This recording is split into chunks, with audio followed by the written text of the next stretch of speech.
A lot of times when I bring my delicious bread to social gatherings, people ask me, how do you make such delicious bread? And I tell them it's easy. They don't listen, so I'm going to show them how easy it is. You only need 4 simple ingredients. You need 2 cups water, 1 teaspoon salt, a quarter teaspoon dry active or bread machine yeast, and 4 cups of flour. Once you have all those things, here's what you do.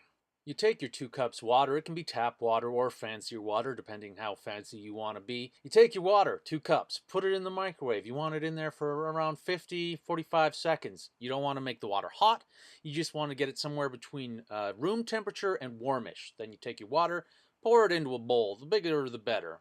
You can use any kind of bowl. I like the metal bowl because it is shiny.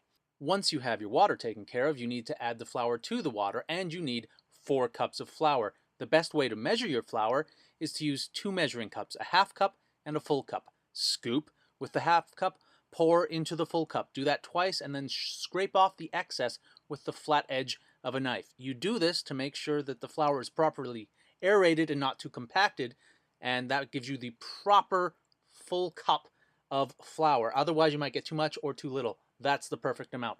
Plop that into the water, then you need to do that 4 more times to get your 4 cups of flour. And then you add your 1 teaspoon of salt. You shouldn't measure it above the actual mixing bowl. I did it because I'm a rebel and you can't tame me. You also need to add your 1/4 teaspoon of your dry active or bread machine yeast. You don't need to do this in any particular order. Sometimes I mix it into the water beforehand. Doesn't really matter. Also, what doesn't really matter is what you add to this base. Those 4 ingredients are all you need. Now you can add rosemary, sage, thyme, any sort of savory spice or seasoning. You can also add cheese. You can add bacon, chives, all sorts of delicious goodness. And once you've added whatever you want to add, cinnamon, raisins, mix it up. You don't need to mix it that much. You only need to mix it for about a minute till it's a wet, gloppy kind of mess. And that's it. You've made your bread dough. All you need to let it do is sit. And to do that, you cover it up with a tea towel. The tea towel can be wet or it can be dry. You let it sit for about 10 to 12 hours. It can be a little more, it can be a little less, but 10 to 12 hours is about the sweet spot when it's risen enough and it's flavorful enough and it's the best time to do it. Now, let's get the oven ready. You set it to bake at 400 degrees and you want to bake it for about 40 minutes, give or take. That'll give you the right heat and the right time to get a nice brown, delicious smelling bit of bread. While the oven is heating up, let's get the pan ready. And to get the pan ready, you just throw some flour on there.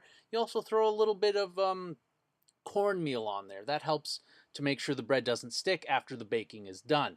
Now that the pan is ready, let's take a look at the dough. This is what my dough looks like after raising for about 14 hours. I let it sit a little extra so it would be fresh when I took it over to my friend's house.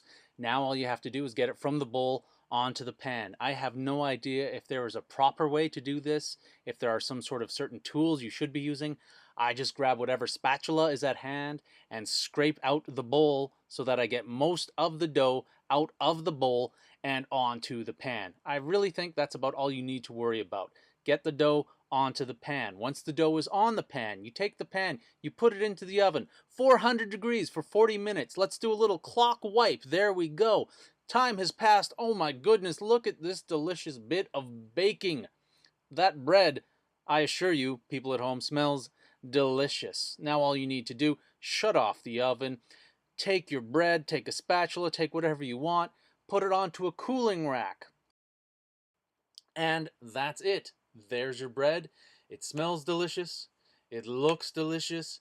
It tastes delicious. Enjoy your easy, delicious bread. Your delicious bread made easy.